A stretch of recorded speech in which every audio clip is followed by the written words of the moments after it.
Hi, I'm Haley, and this is the Montessori method. So, I wanted to start out with my presentation with a quote from this method, and it's from the actual doctor Maria Montessori, and it is, "Never help a child with a task at which he feels he can succeed." So, in general, in a classroom, if the student feels like what they're doing in the activity they're going to succeed in, then you can't get in the way.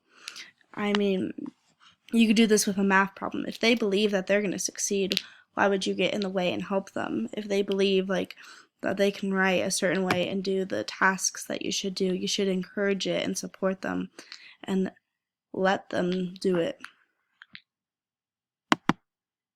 So, what the method is, it's an educational baseline kind of, and it's self-directed activities where the children are doing hands-on learning and they're also having collaborative play while they're learning in the classrooms, and the students will be able to make their own choices in a creative way while they're learning. And in the classroom, the teachers are doing they're obviously doing age appropriate activities, and you also need to be trained to do the activities to be honestly I guess work.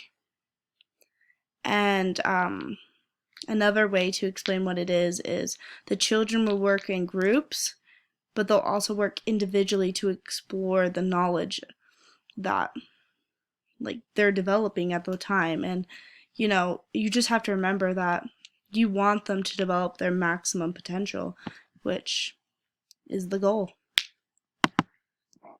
Now, this is a example of, this is a chart of the difference between them, and some of the difference is in the Montessori school versus traditional school. It has mixed age groups while you're learning, but in traditional school you stick to single age groups. And then another difference is older children in the Montessori group theme is your older children and your older students can help guide the younger students and kind of be the mentor to them. And in traditional school, that's not even possible. So I like that. They also have the goals set by the children, and I think that's a very cool thing to have, is the children set the goal. But I also believe that maybe you should incorporate it with traditional school, because Common Core standards is kind of essential. But just looking between this, they do have differences, and I wouldn't say the theory is wrong. I actually like a lot of it, but it's cool to see the environment encourages their own self-discipline for the students, and the students discipline themselves. But for example, in tradition school, the teachers would enforce discipline, and they're the ones trained in discipline. So I think it's actually really cool to see the differences. So my next slide is an example of the method, and that would be the example of, let's just say a student is playing in a box or a bucket of Lego blocks, and he has several pictures and simple objects to make, for example a tree or a house or a truck. So they see those and they can build what, if they want to, they can build it from the example, but they're doing it, and they're having stations, and it might have books in the stations, crayons, or even coloring, or the drawing with your finger on a pad.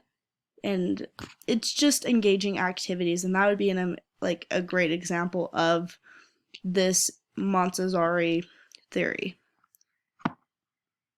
And I mean, in general, you just need to understand that it is different from traditional schools, I think, and at the end of the day, you just need to be encouraging. And if the students believe that they can do it, then you can't get in the way of that, because it's them who's learning and they're in charge of their own self-learning. And I like the fact that with this method, it's all about engaging the students, and they're the ones doing hands-on learning. I think hands-on learning is amazing for students in the elementary levels and even in like the higher secondary schools. But I like this method just because it is hands-on. And here are my resources. Thank you.